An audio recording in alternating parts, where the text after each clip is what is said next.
Hello everybody and welcome on the Maybe Planet channel.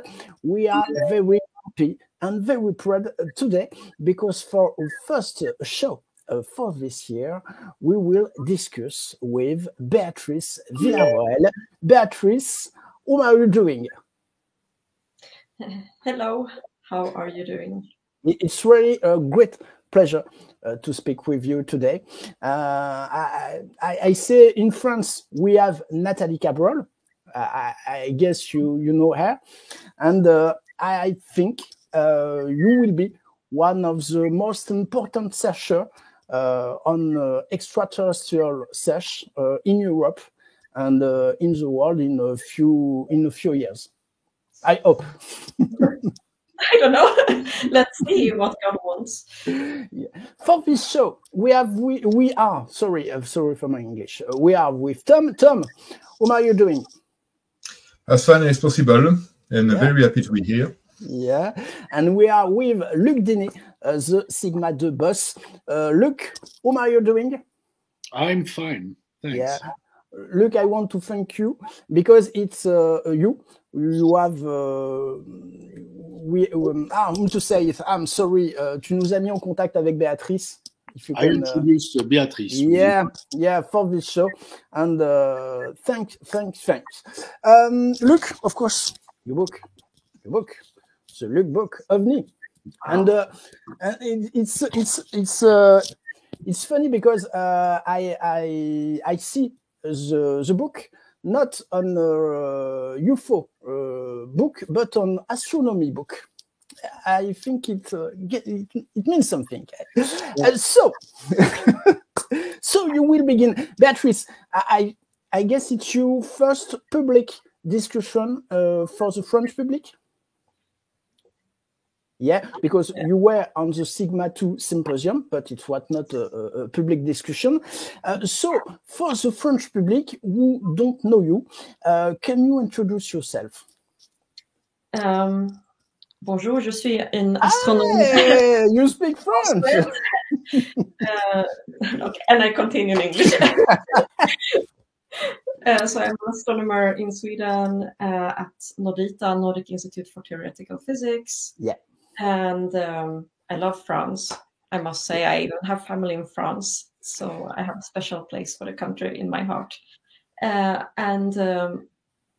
So I'm working a lot with astronomical transients, let's say objects that appear and vanish on the sky, or just events that you can see on the sky that are very short-lived. I'm very interested in these very quizzical kind of events that happen on a short time scale. And that's what I'm doing. I'm a scientist.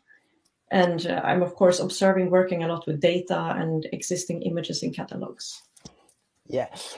Beatriz, whom did you become interested in space and life elsewhere in the universe?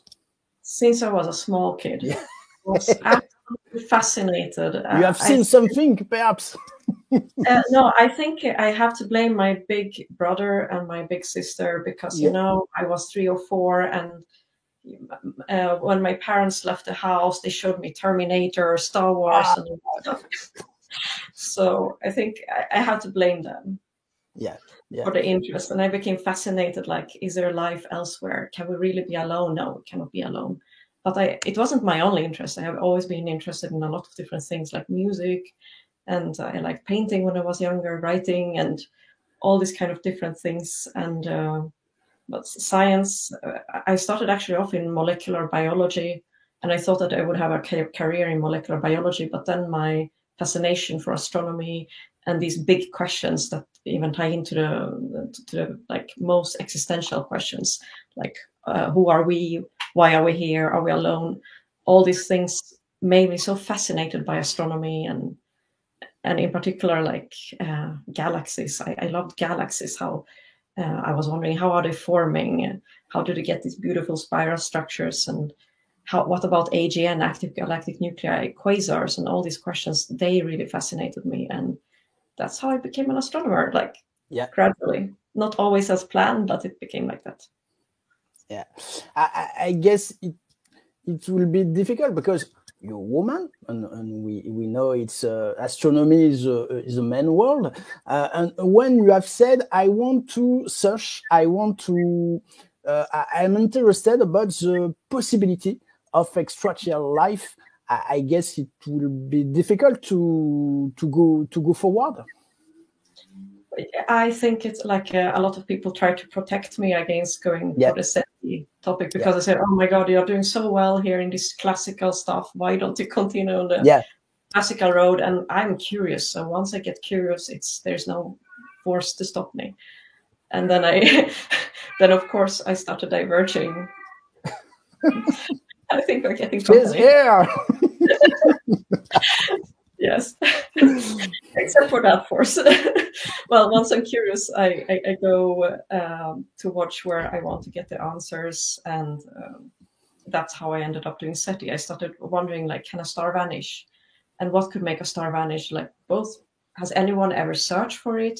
But also maybe extraterrestrial civilization would actually have the technology to make a star vanish just because they can. And that was where I started with these kind of questions. But then as I've been progressing, I've landed with a different type of SETI, like near Earth SETI. And it's all the time I let curiosity choose, the curiosity help me on my road. Yeah, we talk about SETI. So you have met Nathalie Cabral or never? No, I never interacted with her. I know she's doing amazing work. Yeah. So I hope to encounter her at some point. Yeah, in France, I think she's doing very important work because she speaks about these questions, and for French public, I guess it's important. It's important. Call us about VASCO. VASCO means vanishing and appearing sources during a century of observation project. You have created VASCO? Yes, I'm the PI of VASCO. Yeah. How do you say it in French, just for me to learn? Sorry. How would you say the title of VASCO in French? The title. Observations. Luc, tu peux j'ai pas tout à fait compris la question de Béatrice. Comment on peut traduire VASCO en French? Oui, l'acronyme. In French, je dirais, alors corrigez-moi les amis, on va dire scintillante, source vacillante et apparaissant durant le siècle d'observation, non? Comment vous le traduiriez, les amis? Oui, phénomène transitoire. Oui, bon, c'est une traduction littérale, mais bon, moi je dirais phénomène transitoire spatiaux durant le siècle, enfin la période observée en l'occurrence. Tell us about VASCO. Whom you work with VASCO?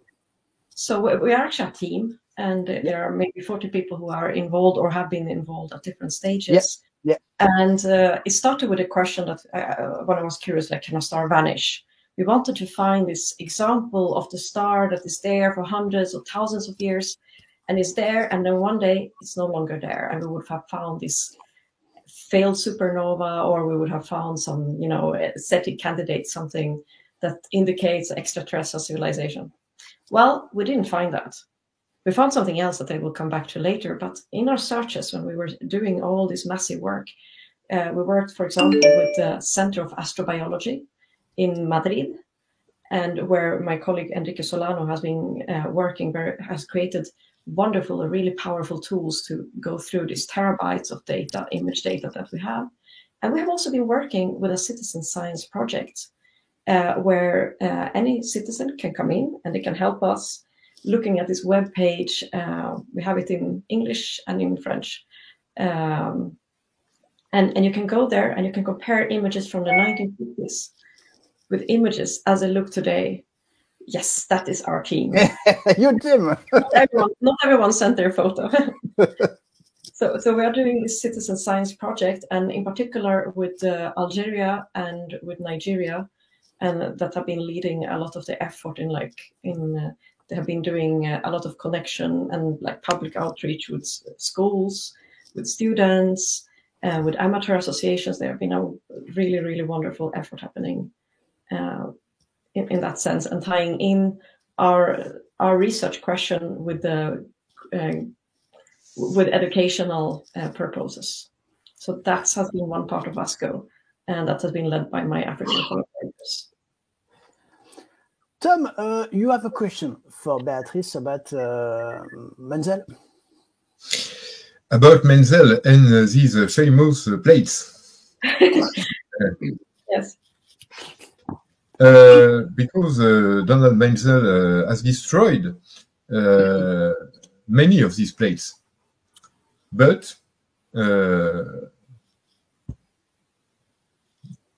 two of these plates, no more, just two. Oh no! These are from different plate collections. The plates we have found are from the Palomar Sky survey. So Palomar survey was in the is in the very west of United States, and then the Harvard plate collection are they are from Harvard Observatory, and well, there are 3 observatories in Harvard, which is one there at the place, then there's another in Peru, and a third in South Africa, and this was used to create something like 500,000 plates. However, I was of course interested in the Harvard collection because it's the largest of the world, but also because it's the one that was closest to Washington, D.C., where we saw events in the Palomar survey. And that's how I started one thing and I found another. And it was a very interesting thing. I thought that Menzel was involved in debunking the Washington, D.C. flap at the same time as the first thing he did. Like the Washington, D.C. flap was in the end of July 1952. He becomes director when Shapley is forced to retire in September 1952, and directly the first thing that Menzel does when he comes in is that he destroys 1/3 of the plate collection, and he doesn't even ask the astronomers. He asked his secretary to throw away a part of the plates, and I found this was a very weird story. Like, it was very interesting, maybe also. Yeah, because I'm curious and I'm asking why and how the remaining plates are still here. How do you mean remaining? Why do these plates have been not destroyed? I don't know. I would like to know. I really would like to know, and I don't even know how to find out, and if someone even can help us, because I assume that if also some of the logbooks were destroyed, it's difficult to know, to get a complete estimate of the record. But I guess Harvard might know. Yeah. Luc, you have a question for Beatriz about this Menzel plates? Well, I think the most amazing thing is that despite this destruction, there are still some plates that you have, and maybe you will find other ones complementary. And I understand that you try, because there are 2 stories. Well, in parallel, one is the story of these stars disappearing, and the other part that I discovered recently is in fact the event, the Washington event. And with the disappearance of these stars on the plates at the same period, which is suggesting that maybe, of course, there is a relationship between the two, and it would be nice if you succeed in finding other ones, and depending maybe on the location of the telescopes and did you start a search or a request to different observatories and so on? And what was the answer? What was the reaction? Once, I wanted to work with the Harvard plates like some years ago, but for a different reason, because I wanted to look at the active galactic nuclear variability. Unfortunately, it didn't work at that time, and they were like the page where they had digitized the plates didn't function. But I think that they have had problems with funding, and it's very often like when you have problems with funding, the web pages don't work, and it was stalled for years. So I didn't have much luck with using the Harvard, so I didn't use it in the end, even like for small things. I've been working a lot with the Palomar, and we will still try with the Palomar, because this was now when we were looking at the Washington flap, we were looking at like there were two examples that matched, one the first week in the Washington flap, and the second on the second weekend by just chance. This is just pure chance. Maybe, or maybe not. Maybe there's a relationship. I think there is a relationship, but we have to prove it also. Mm-hmm. And then you need more points. You need to. And what I want to do is to take all the plates from this time period and compare for, let's say, 2 years earlier, and see if there's a difference in the number of vanishing stars we can find.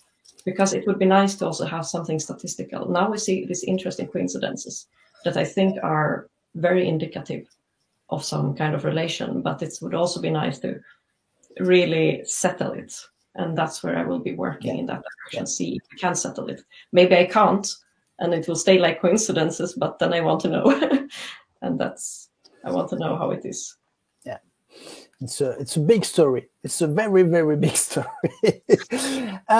Beatriz, I guess you work with Galileo and Avilov? No. You talk with him or not?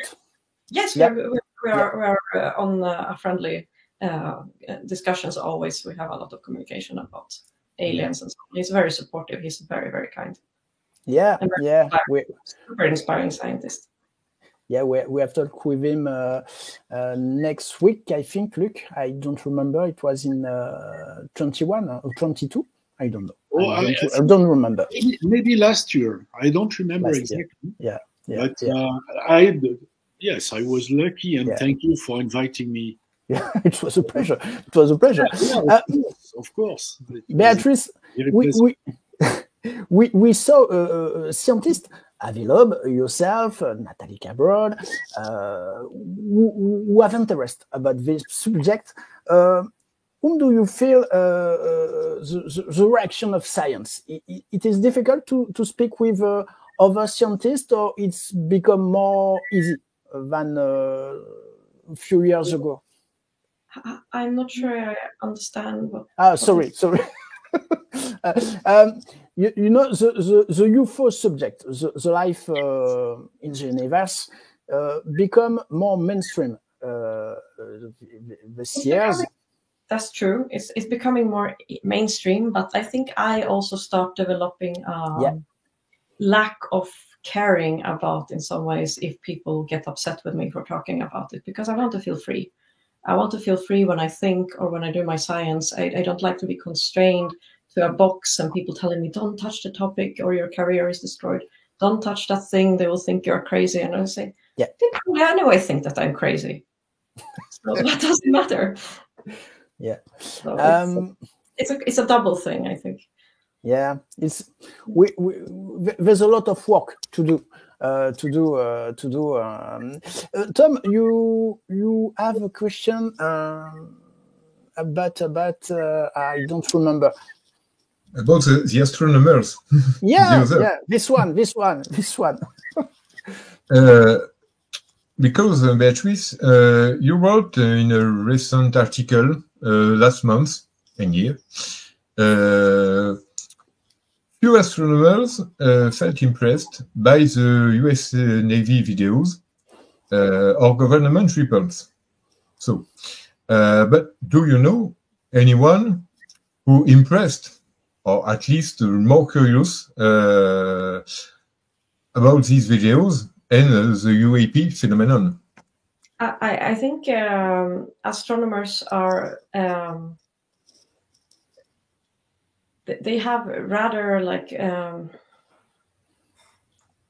high demands on what they want to see, which is not always very fair to the topic, because there is there's a stigma. Even when we talk among ourselves, there's always the stigma. And like when I see, let's say, a video like the Navy video, my first instinct is always going to be in line with, or was in line with, that I'm not impressed. But of course, I wasn't only thinking about the video. I wasn't thinking about the additional measurements that were coming with the videos. But as an astronomer, I only looked at this particular image, which is of course also misleading. I wasn't to be impressed. I know many astronomers weren't fully informed about all the additional measurements that came with that video. So I think that it didn't really create a strong driving force to watch UAPs. But what I think really made people interested was that this wasn't the only case, that there was the whole Pentagon report, and that it has been opening more and more, that there are a lot of these things. And even if it has been very stigmatized, there's a lot of reports that cannot be explained, enough many for it to be interesting, and where you have seen it over multiple instruments. And of course, if you just give one single of them, maybe astronomers will find, or scientists will generally find a way of, no, this is maybe not so important, this is not so interesting. But when you start looking at the building evidence, or it starts getting, I mean, it's too much to dismiss. You cannot just dismiss this and say, no, this is all in the invention of people or misidentification. No, there is obviously so much that you have to take it seriously and investigate it properly. And that's what NASA has been doing. And I think ARO has attempted to do that. So I think, yes, maybe many astronomers weren't particularly impressed in the beginning when they saw these videos. But I think as time will progress, as we learn more, we will rethink those videos with different lights, with what we have learned over the years. Yeah. So I think there's a lot of sociology entering also when we judge things. Yeah. Beatriz, I think you know Japan in France? Yes. Yeah. You have something like the Japan in Sweden, or not really? I wouldn't say so. I think we have nothing comparable to that. I think Japan is doing really amazing statistical work. And, yeah. I mean, they are doing all this beautiful collection of different events. I've never seen anything like that. Yeah, we have lucky in France to have the Japan. So. Yeah. Now we have in Sweden, if I should say, we have something called a new project led by UAP Sweden, which is called European UFO Crash Initiative. So we're going to be collecting and mapping all alleged UFO crashes over Europe, because if it's true that UFOs sometimes are crashing in the United States, they should be crashing in Europe too. Yeah, I guess. So we want to know where they have crashed. We want to examine these places, and we will go to the sites and see if there's something to pick up. It's really interesting, because we can talk about David Grush, who have said there was a UFO crash in Italia in 1933. It's interesting. Whom do you do to investigate? About crash on some place. You work with all the testimonies. Whom do you do for that? You created a web page that I will send to you, where you can go. Actually, you can even find it via the VASCO page. You can go there, and you can. We expect people to report what they saw, when they saw, if they just have heard something by rumors, because maybe they know something from the grandfather, or they know that something crashed there and nobody ever touched it. And my point is that there must be a lot of alleged crashes that people are unaware of, and maybe some things that have been, I can also imagine that if there was a crash, maybe it was picked up by, I don't know, some government, some unnamed government. But maybe it has never been moved. Maybe if there was a crash, it stayed there. And it's interesting to map not only the phenomenon, but also the stories, like the claims, and see how what we can learn from it. I think it's a very interesting phenomenon to see where this story, or where this eventual crashes happened, and of course to know if they're real or not. I think because David Grush made a really courageous testimony. He went up, and he testified under oath.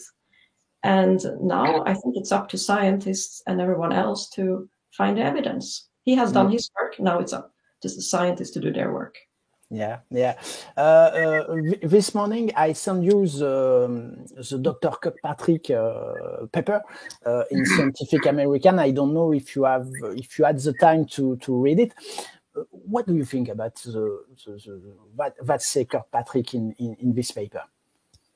Well, I think he has one thing, that he's a very balanced writer. When you read him, he's a very balanced writer and he's very convincing. But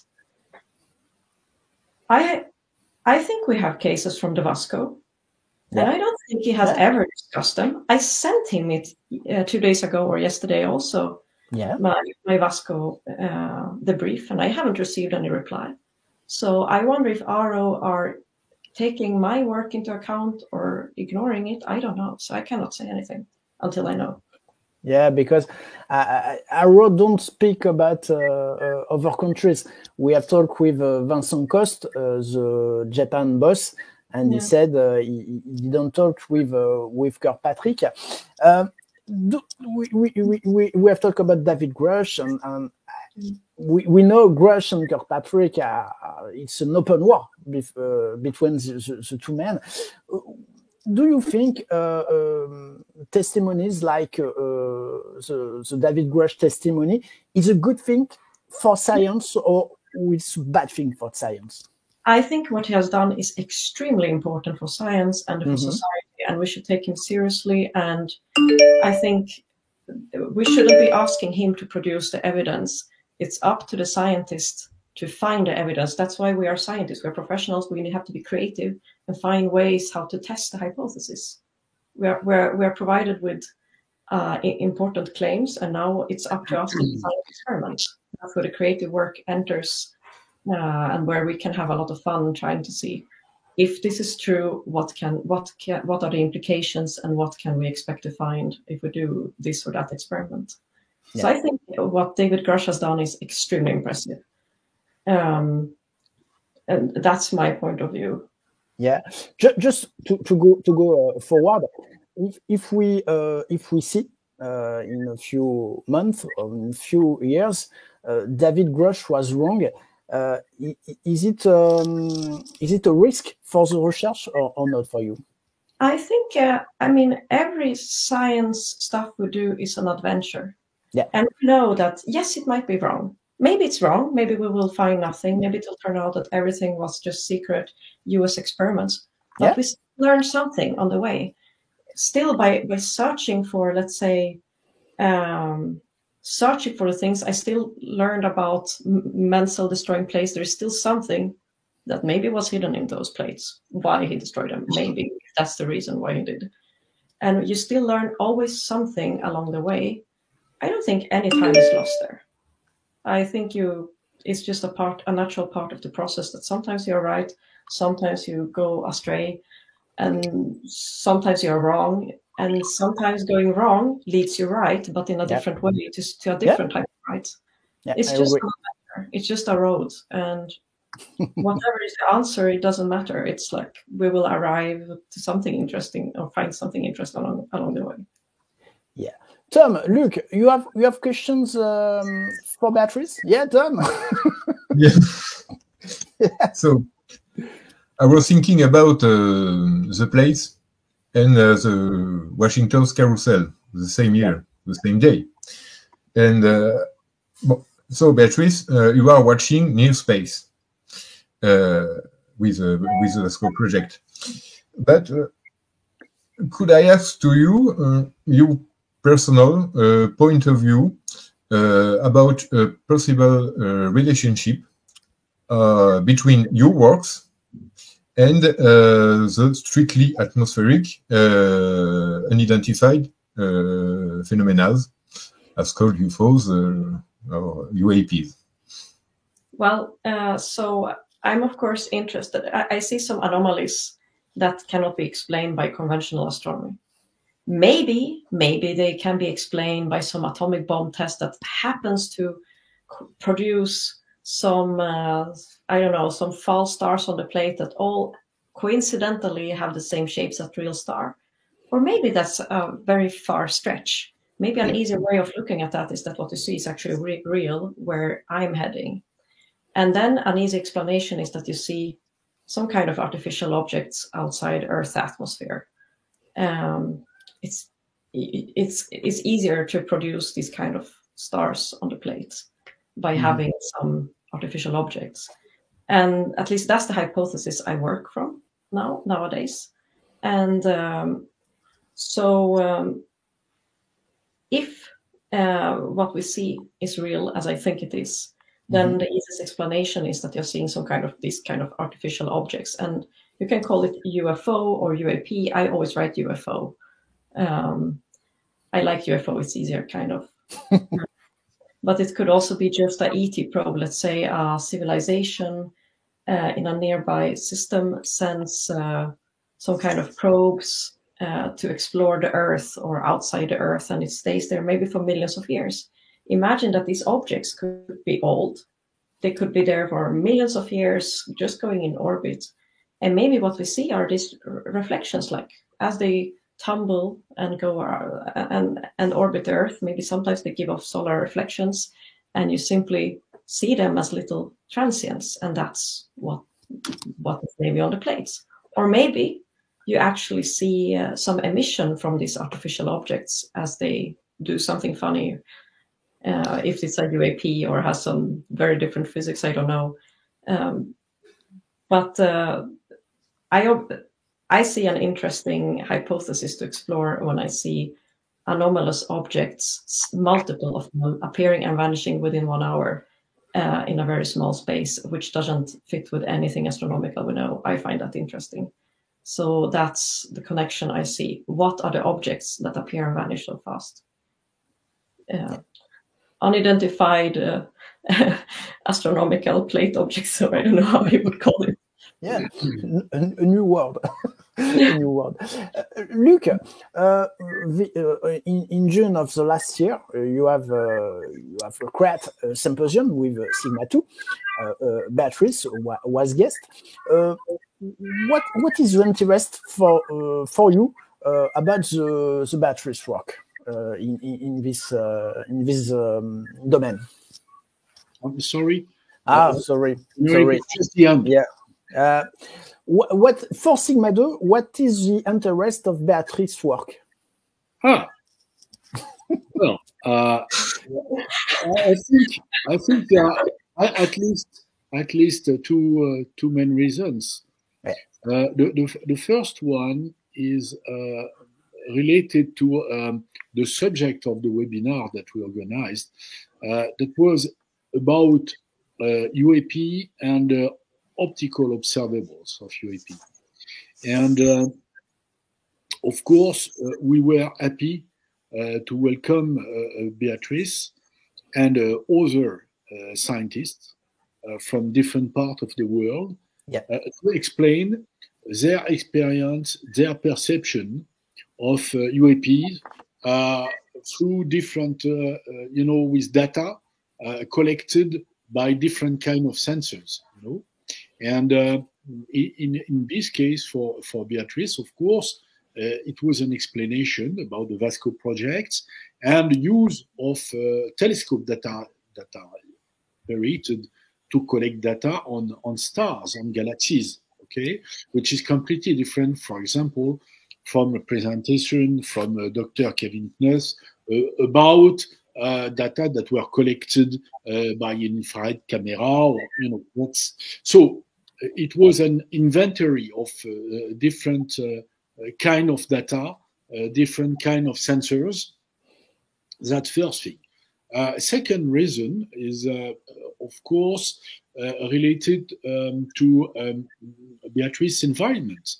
By the way, I met her at a dinner organized by Dr. Jacques Vallée, okay, and it's a reference, by the way, and she's a true representative of real scientists, okay, like the other people who were invited to the webinar. And the webinar by itself, and we will have another session that I'm thinking of, and Beatriz, of course, will be invited to explain, where she is with her work and so on, is not an event like Eco Event, okay? Yeah. It's not a big colloque to explain to people what are the UAPs, why they are a reality, and so on. It's different. It was a small meeting, small. We had about 20 people, and small is beautiful, Luc. Yes, of course, as well. And it was the demonstration that we were able to gather scientists, serious people. I mean, working on technical things. The language we used and the presentation we made were really focused on techniques, science, and so on. And that's why we anticipate to renew the experience, looking at optical observables, but widening the spectrum to electromagnetic observables. And that's the place where we try also to exchange views on the same cases or discover other cases, because after math, if you wish, we have the opportunity to talk again. And it was great because I met people I didn't know, and we have maintained links afterwards, and we can continue to work. We can provide cases. One of the problems about this subject, and we have very often discussed that, is the lack of data, physical data, measurements. So that's important to look at that. And for example, we are working hard on one case, which is the Jersey case, okay, that happened in the Jersey Island, or near Jersey Island, in 2006. But we have collected data from Robert Powell from SCU on the Stephenville case that we will look at. Okay, we don't know the content. We have to discover the data. We will see. Okay, and we will work on that, and then we will give our analysis. And so, just to finish with that, double interest is the scientific network. And by the way, Beatriz has a lot of contacts and so on. So she is very able to ease contacts with people, to introduce and so on, which is very important and very useful. And of course, she has her own work to expose, which is complementary from the others. So that's the reason, among others, So, and she likes Paris and France. So, by the way, that's I think we lost our hosts. Yeah, of course. Okay, so I have many questions. Oh, sorry, we have a cut. We have a cut. Sorry, Rick. About was it your cat who did something now? Yeah, possible. It heard my cat and came. Sorry. Tom, sorry. Oui, a great part of your work, as with Habilab, are focused on probes, the possibility of alien probes. So you talk about the interstellar distances and the time to travel as a difficult, but there is not only Einstein, there is new physics who teach us how to break these chains. The face and our vision of space and time are changing now. And could you see, how do you see the possibility of vehicles with passengers, and not just only probes, the possibility of visits? So let me, do I have a minute to expand on this? if it's okay that I answer a little longer. So I've always been thinking about that the whole thing with the Kardashev scale that has been used in SETI, where you go by the energy consumption of a civilization, is kind of a little bit passé. I mean, it's an old way of looking at it. Now, instead of thinking about how advanced a civilization is by the amount of energy, one can imagine that a civilization is more, of course, advanced the more it has discovered new physics that, of course.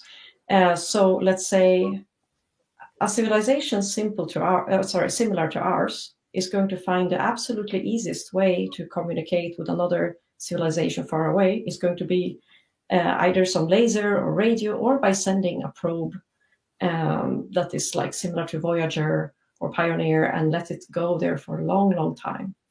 And we know today that maybe it's possible to actually do this, and especially if you would have some robot inside, and not a living being, but you would have some AI or AI-driven probe that would actually travel there, and it would take long, long, long time.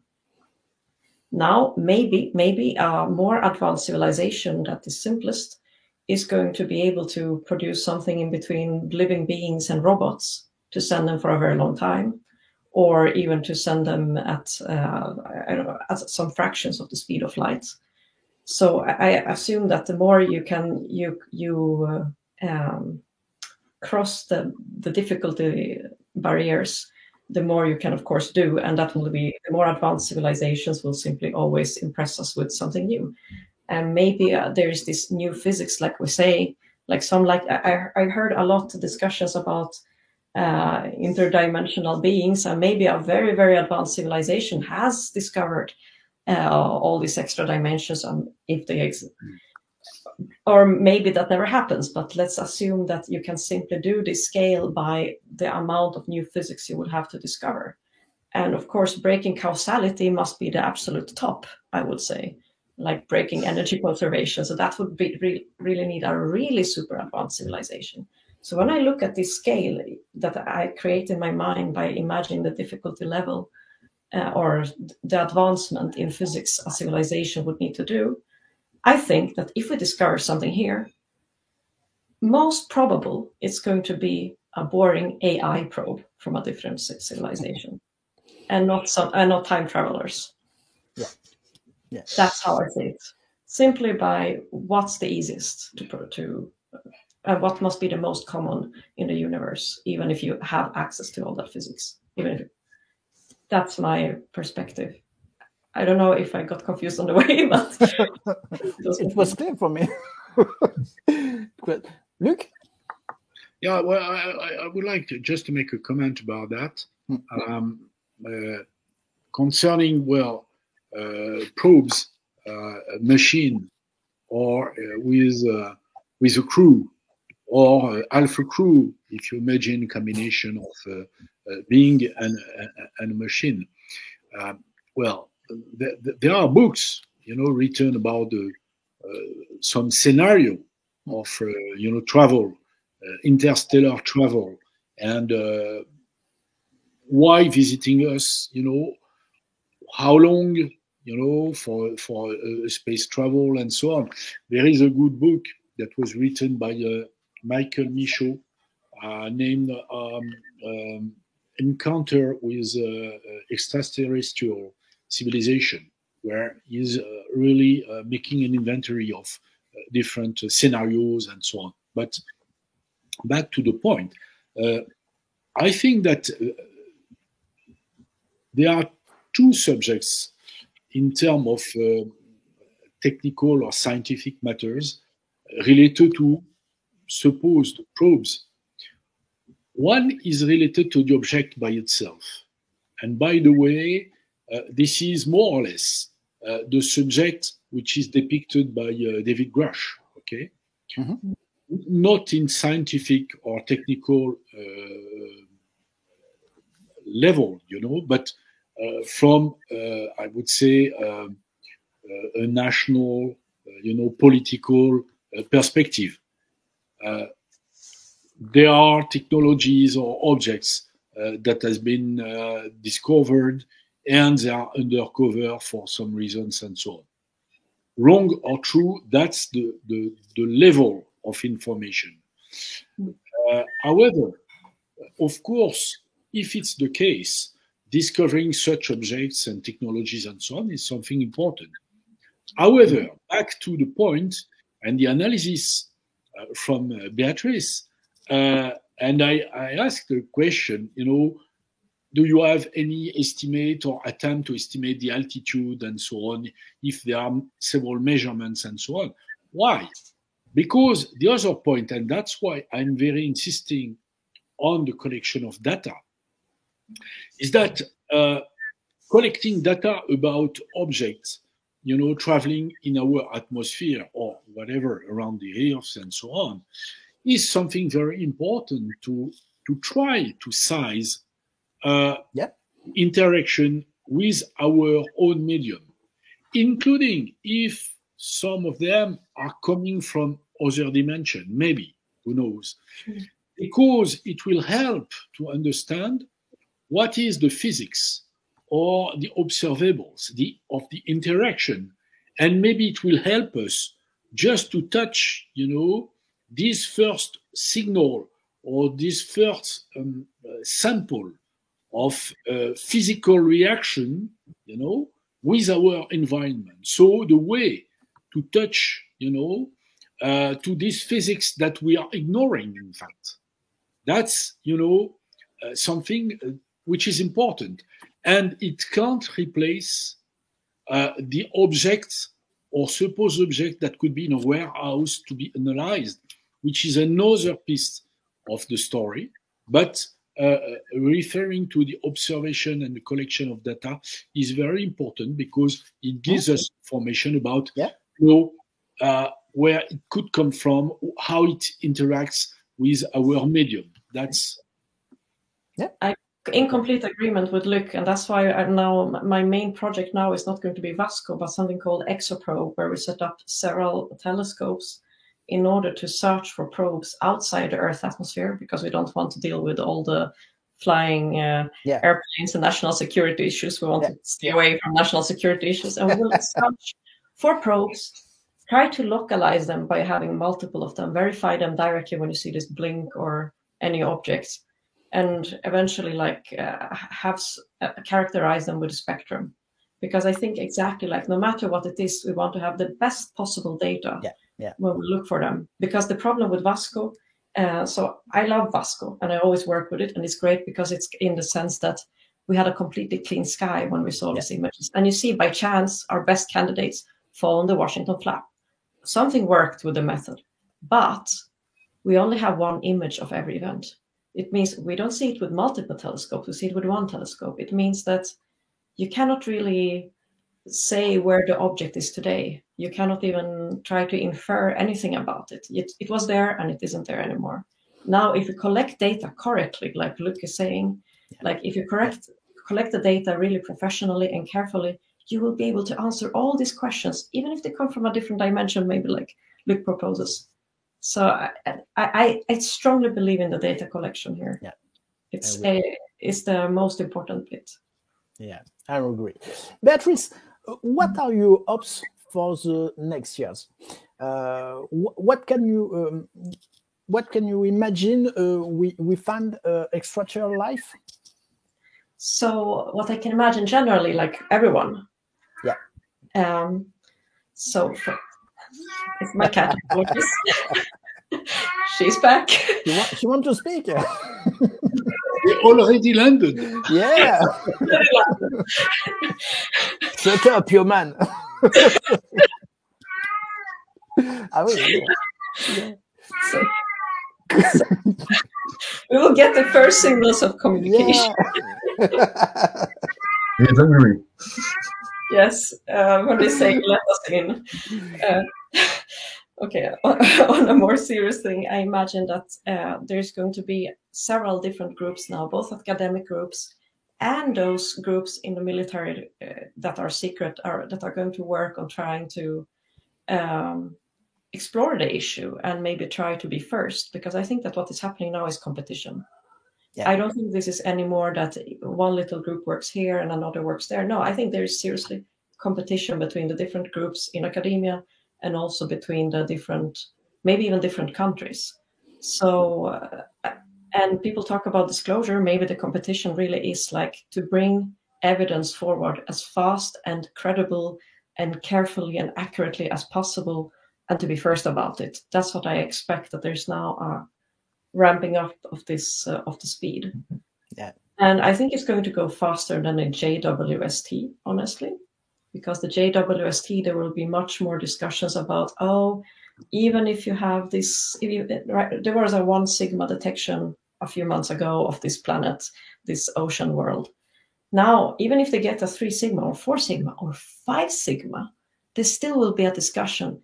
Can you really not have any other geological process that can create this beautiful signal? Does it have to be a biosignature? They will go on for 10 to 20 years.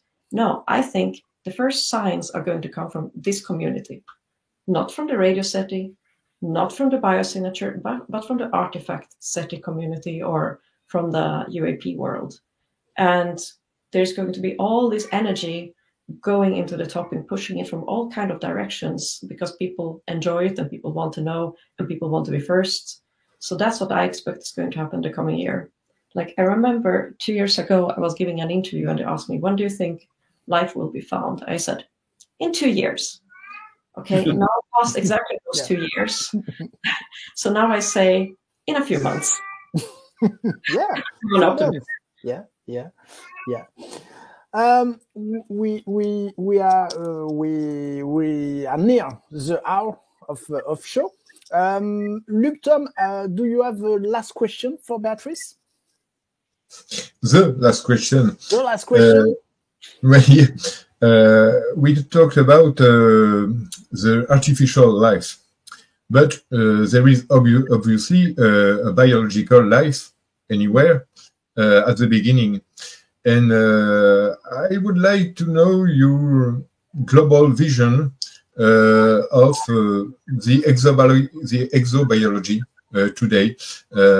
How do you conceive the life away on other planets, if there is a lot or not, these kind of things?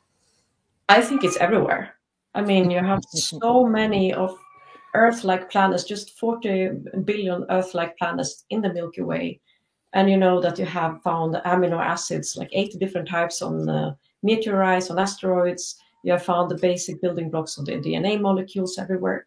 Why wouldn't our galaxy be full of life? I think it's super full at a simple level. And maybe we will even find it in Venus in the end.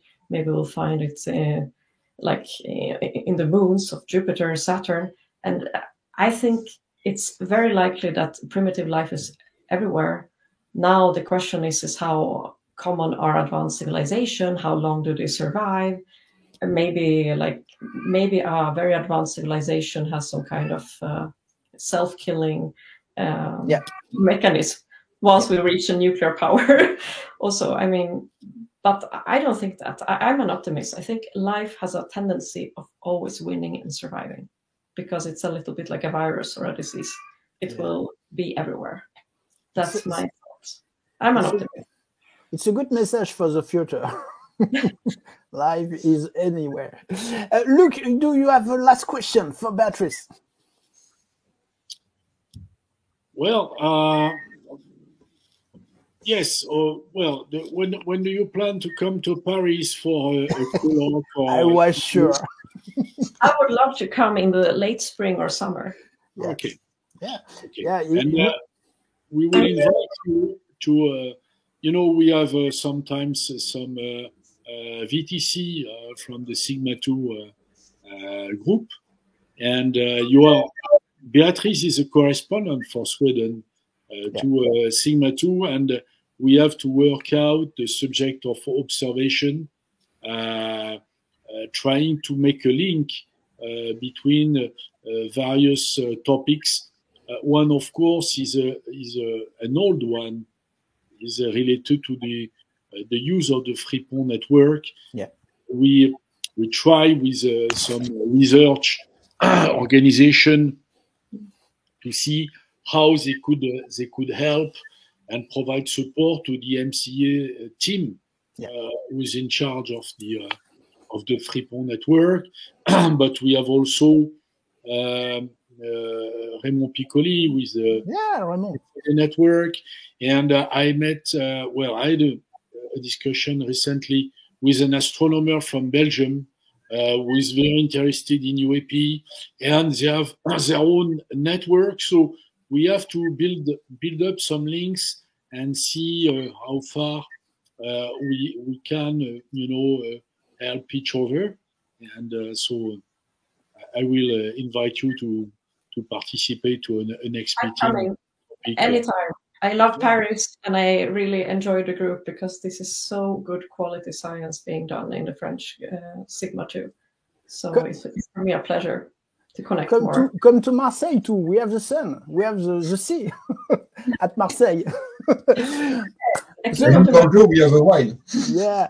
The last question for me, it's the question, Beatriz. I'm ready. A saucer land in your garden, and they knocked at your door. What do you say to them?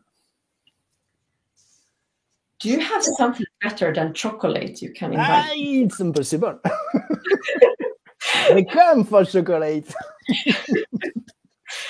Yeah. Okay. It's a good question. It's a good question. But perhaps you will have a second question for them. How is your music? I want to listen to music. Yeah. Two very, very good questions. Beatriz, it was. They would finally meet the cats. Yes. Yes. Do you have cats on your planet? So cats are the real masters of the planet. Yes. Yeah, it's a reality. It's a truth. It's a truth. Beatriz, it was a pleasure to speak with you today. Thanks a lot for your first discussion in France. Just last question, last. A book for this year or for the next years? Do you think about this or not? There's a book I really would have loved to read by my friend Robert Fleischer, but it's in German and I don't speak German.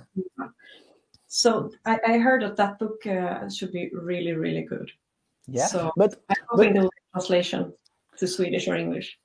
Do you think about write a book yourself? I think I'm more of a person that likes to write very compact stories. My father is a writer, and he writes beautifully, and he writes long and big stories. And I always wrote very short things. I compacted everything down to a poem or a little short story usually. But maybe someday I will do it.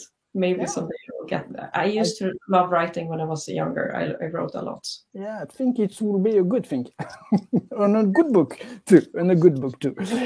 Beatriz, big thanks for speaking with us today. Tom, thank you to be here. Very, very good question. And Luc, of course, a big thanks to you. And I remember to our public, Luc Dini. Very, very good book, yeah. You have to read it. That book I will read, absolutely. Yeah. Comment dit-on, je vous souhaite une bonne soirée? En suédois, tiens. On va poser la question à Béatrice. God kväll, on dit. Je ne saurais pas le redire.